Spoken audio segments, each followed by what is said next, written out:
এই জেনা, এই ব্যভিচার সমাজে, যেই সমাজে জেনা ব্যভিচার বেড়ে যায় ওই সমাজে আসমান থেকে কোনো ধরনের রহমত পড়ে না। বলেন নাউজুবিল্লাহ। ওই সমাজের কোনো ইবাদত কবুল হয় না। এখন এটা দেখার দায়িত্ব কার? আমাদের সবার। হুজুর এটা কি খুঁজে পাওয়া যাবে নাকি? খুঁজে পাওয়া দরকার নাই, যেটা প্রকাশিত হয় এটার বিচার করে দেন,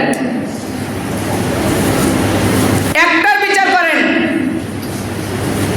সমাজটা শেষ হয়ে যাচ্ছে।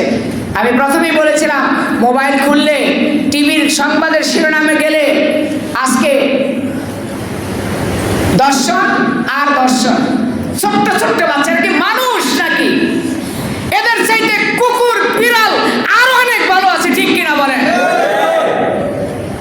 আমি গতকালকে মোবাইলে দেখলাম নরসের জামাই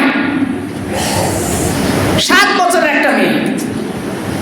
আফসোস লাগে, লজ্জা লাগে, এই জায়গায় বসে এই ধরনের কথাকে নিয়ে প্রতিবাদ করতে হবে, এটা ভাবতেও নিজের কাছে লজ্জা লাগে।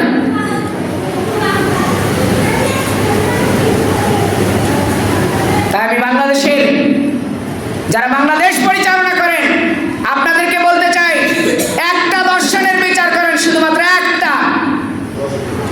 বাংলাদেশের যেই প্রান্তে যারাই ক্ষমতায় আছেন একটা দর্শনের বিচার করেন, আপনি দেখবেন ওই জেলায় আর দর্শন থাকবে না। 1 সপ্তাহ সময় লাগবে। আপনি কিসের এত প্রমাণ, এত প্রুফ থাকার পরেও আপনি 1 সপ্তাহ সময় নেন? ওই কি তদন্ত প্রতিবেদন চান? এত কিছু দরকারটা কি? এত প্রমাণ থাকার পরেও, এত প্রমাণের দ্বারা এত তথ্যের দরকারটা কি আপনার?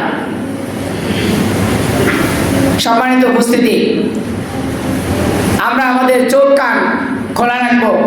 আল্লাহ তাআলার কাছে আমরা চাইবো যে আল্লাহ কখনো যেন এই ধরনের চরম অবস্থায় যেন আমরা নিপতিত না হই। বলেন আমিন। সব সময়